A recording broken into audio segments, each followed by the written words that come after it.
बिस्मिल्लाहिर्रहमानिर्रहीम। अस्सलाम वालेकुम students, welcome back to chemistry lectures. आज हम 9th की केमिस्ट्री जिसकी न्यू बुक 2025 के अकॉर्डिंग, ठीक है, इसका हम लोग चैप्टर नंबर 1 डिस्कस करने जा रहे हैं। ठीक है, तो इसका लेक्चर नंबर 1 है जिसमें हम केमिस्ट्री की डेफिनेशन और इसकी ब्रांचेस की बात करेंगे। तो आपने वीडियो को फुल वॉच करना है। वीडियो पसंद आए इसे लाइक और चैनल को सब्सक्राइब करना मत भूलिएगा और कमेंट सेक्शन में अपनी राय लाजमी दीजिएगा। हाँ जी, सबसे पहले हम बात करते हैं जी केमिस्ट्री की। केमिस्ट्री साइंस की वो ब्रांच होती है कि जिसमें हम प्रॉपर्टीज़ की भी बात करते हैं, हम कंपोजिशन की बात करते हैं, इसके अलावा सब्सटेंसेस की स्ट्रक्चर की भी बात की जाती है। ठीक है, इनके अलावा जितने भी फिज़िकल और केमिकल चेंजेस होते हैं उनका मुताला करते हैं। ठीक है, और जिन लॉज की वजह से ये चेंजेस आते हैं उनका मुताला भी केमिस्ट्री में किया जाता है। अब इसमें जो हमने वर्ड यूज़ किया है कंपोजिशन, उसका मतलब होता है कि एलिमेंट और कंपाउंड की परसेंटेज फाइंड करना। स्ट्रक्चर का मतलब है एटम्स की अरेंजमेंट के बारे में देखना। और फिज़िकल और केमिकल चेंजेस होती हैं जी जब एनर्जी की एब्जॉर्प्शन या एवोल्यूशन होती है। नेक्स्ट हम देखते हैं जी केमिस्ट्री की ब्रांचेस। हमने केमिस्ट्री को इजीली अंडरस्टैंड करने के लिए डिफरेंट ब्रांचेस में आगे डिवाइड किया है। ठीक है, तो हम 1 बाय 1 इन तमाम ब्रांचेस को देखेंगे। हाँ जी, इसमें सबसे पहली है जी फिज़िकल केमिस्ट्री। ये केमिस्ट्री की वो ब्रांच है जिसमें हम फिज़िकल प्रॉपर्टीज़ और सब्सटेंसेस के बिहेवियर की बात करते हैं एटॉमिक और मॉलिक्यूलर लेवल पे। ठीक है, इसके अलावा जितने भी फिज़िकल लॉज होते हैं या केमिकल रिएक्शंस होते हैं, एनर्जी चेंजेस होती हैं, इसके अलावा मैटर की जो स्ट्रक्चर है, इन सब का मुताला हम करते हैं जी फिज़िकल केमिस्ट्री में।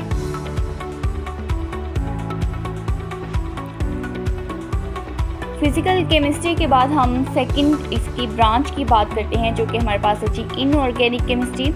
इनऑर्गेनिक केमिस्ट्री में हम उन तमाम एलिमेंट्स या कंपाउंड्स का मुताला करेंगे जिसमें या तो बहुत कम अमाउंट में कार्बन हो या कार्बन बिल्कुल भी मौजूद ना हो। ठीक है, तो इन तमाम कंपाउंड्स का हम कंपोजिशन, इनकी स्ट्रक्चर, इनकी प्रॉपर्टीज़ और उनके रिएक्शंस का भी मुताला करते हैं। ठीक है, इसमें हमारे पास इनऑर्गेनिक में मेटल्स आ जाते हैं, नॉन मेटल्स आ जाते हैं, साल्ट्स आ जाते हैं, एसिड्स, बेसिस और मिनरल्स जो हैं ये भी हमारे पास होते हैं जी इनऑर्गेनिक केमिस्ट्री में। यानी जिनमें कार्बन एटम हमारे पास मौजूद ना हो उनका मुताला होगा इनऑर्गेनिक केमिस्ट्री में। इसे हम अगर ये उर्दू मीडियम वाले स्टूडेंट्स की बात करें, ठीक है, तो ये होता है जी गैर नामियाती केमिस्ट्री जिसमें हम ऐसे अनासर और मरकबात की तरकीब, साख, खसूसियात और कीमियाई तामलात का मुताला करते हैं जिनमें कार्बन बहुत कम हो या बिल्कुल भी ना हो। ठीक है, इसमें धातें आ जाती हैं, गैर धातें आ जाती हैं, मादनियात, नमकियात, तेज़ाब, असास वगैरह शामिल होते हैं।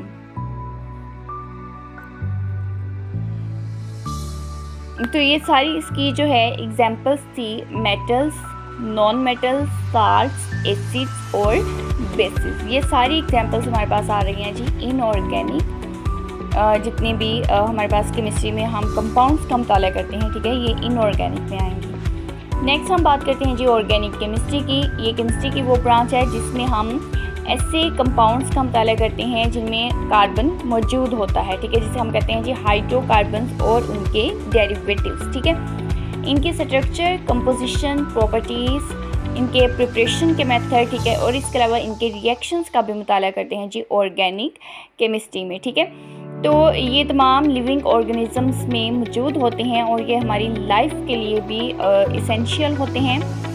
तो ये डिफरेंस शॉर्ट क्वेश्चन में पूछ लिया जाता है कि ऑर्गेनिक और इनऑर्गेनिक केमिस्ट्री में डिफरेंस लिखें। ठीक है, तो ये इम्पोर्टेंट शॉर्ट क्वेश्चन है। हाँ जी, ऑर्गेनिक केमिस्ट्री नामियाती केमिस्ट्री जिसमें हम कार्बन पर मुश्तमिल मरकबात की साख, इनकी तरकीब, खसूसियात, तैयारी और कीमियाई तामलात का मुताला करते हैं।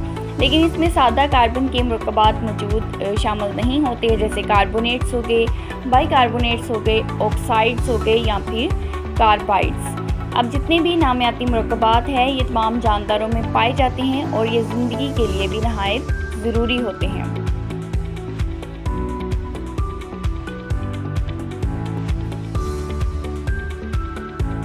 तो नामियाती केमिस्ट्री के बाद हम बात करते हैं जी इन्वायरमेंटल केमिस्ट्री से, जो कि नाम से ज़ाहिर है इन्वायरमेंट के रिलेटेड होगा, ठीक है, जिसमें हम लोग जो हैं जितने भी केमिकल और बायोकेमिकल प्रोसेसेस हमारे इन्वायरमेंट में होते हैं उनका मुताला करते हैं। हम इनके सोर्सेस, इनके रिएक्शंस, इनके क्या इफ़ेक्ट हो सकते हैं, इसके अलावा इनका जो केमिकल सब्सटेंसेस होते हैं एयर, वाटर और सॉइल में, ठीक है, इन तमाम का मुताला हम करते हैं जी इन्वायरमेंटल केमिस्ट्री में, ठीक है। इससे हम इन्वायरमेंटल पोल्यूशन के काजेस, इफ़ेक्ट और इनको कंट्रोल करने के मेथड जो है इनको मुताला करेंगे। माहौलियाती कीमिया, जिसमें हम माहौल में होने वाले कीमिया और हयाती अम्लों का मुताला करते हैं, ठीक है। इसमें हवा, पानी और मिट्टी में मौजूद जितने भी कीमियाई मादे होते हैं उनके ज़राए का, इनके कीमियाई तामलात का भी जायज़ा लेते हैं, ठीक है। नेक्स्ट हम बात करते हैं जी एनालिटिकल केमिस्ट्री की, जिसमें हम आइडेंटिफिकेशन करते हैं, सेपरेशन करते हैं, उसके अलावा क्वांटिटेटिव डिटर्मिनेशन होती है जी, जितने भी सब्सटेंस मौजूद होते हैं, ठीक है, सब्सटेंस के अंदर जितने भी कंपोनेंट्स मौजूद होते हैं उनको पहले आइडेंटिफाई, फिर उनको सेपरेट करना और फिर उनका करना जी क्वांटिटेटिव डिटर्मिनेशन, ठीक है। इससे हम अंदाज़ा लगाते हैं कि कौन कौन से सब्सटेंसेस मौजूद हैं और उनकी क्वांटिटी कितनी है।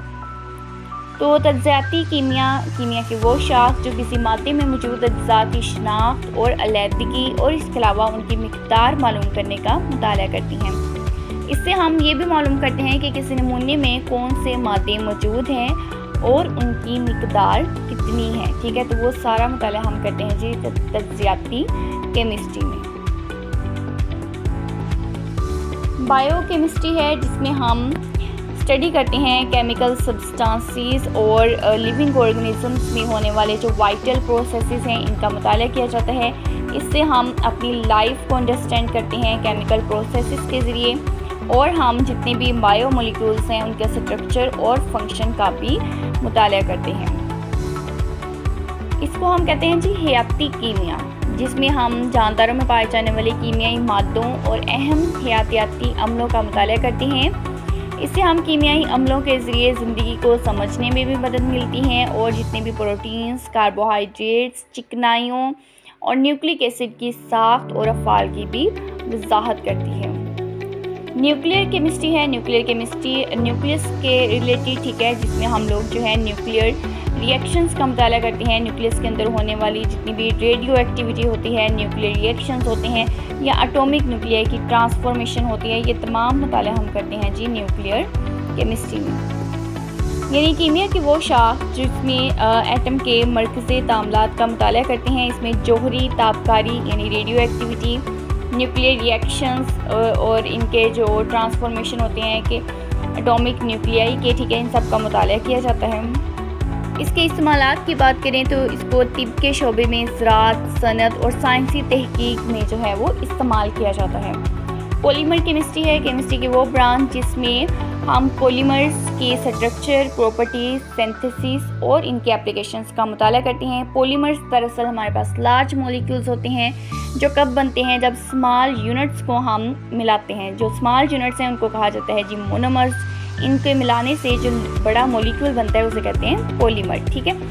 जितने भी नेचुरल पॉलीमर्स हैं उनमें हमारे पास प्रोटीन्स आ जाती हैं, सेलुलोज आ जाते हैं, न्यूक्लिक एसिड आ जाते हैं, ठीक है। प्लास्टिक और सिंथेटिक फाइबर्स ये एग्जांपल होती हैं जी हमारे पास सिंथेटिक पॉलीमर्स की।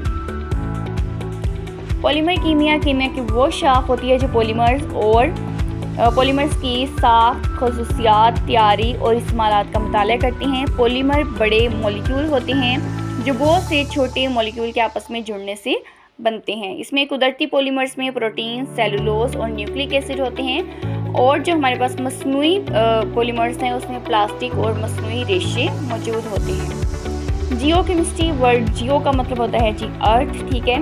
इसमें हम अर्थ में होने वाली जितनी भी केमिकल कंपोजिशन है, इसके रॉक्स, मिनरल्स, सॉइल और केमिकल प्रोसेसेस जितने भी होते हैं उनका मुताला करते हैं जी जियो केमिस्ट्री में, ठीक है। ये मिनरल एक्सप्लोरेशन में, इन्वायरमेंटल मॉनिटरिंग में, फॉरेस्ट्री में और मेडिकल रिसर्च में इसके यूजेस होते हैं, ठीक है।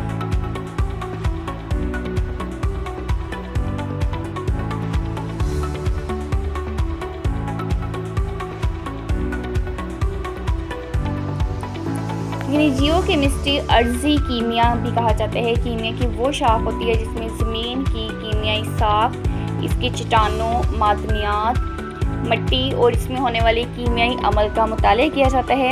ये मादनियात की तलाश में, माहौलियाती निगरानी में, जंगलात और जितने भी तिबी तहकीक होती है उन सब में अहम किरदार अदा करती है। नेक्स्ट है जी मेडिसिनल केमिस्ट्री। मेडिसिनल केमिस्ट्री की वो ब्रांच होती है जिसमें हम डिज़ाइन करते हैं, हम सिंथेसिस करते हैं, डिस्कवरी होती है, ठीक है, डेवलपमेंट की जाती है। इसके अलावा एब्जॉर्प्शन, डिलीवरी, मेटाबॉलिज्म और मेडिसिन के जो एक्शंस हैं उन सब का मुताला किया जाता है ताकि डिजीज़ की ट्रीटमेंट की जा सके और ह्यूमन हेल्थ को इम्प्रूव किया जा सके। तो मेडिसिन के रिलेटेड जितना भी होगा वो हम डिस्कस करेंगे मेडिसिनल केमिस्ट्री में, यानी अद्वियाती कीमिया की वो शाख जिसमें इंसानों के इलाज के लिए मुफीद अद्वियात की दरियाफ्त की जाती है, डिज़ाइन किए जाते हैं, तैयारी और जिस्म में जज़ब कैसे होती हैं, ठीक है, इनकी तरसील का भी मुताला किया जाता है। तो ये तमाम मुताले हम करते हैं जी मेडिसिनल केमिस्ट्री के अंदर। मेडिसिनल केमिस्ट्री के बाद हम बात करते हैं जी एस्ट्रोकेमिस्ट्री के बारे में, ठीक है।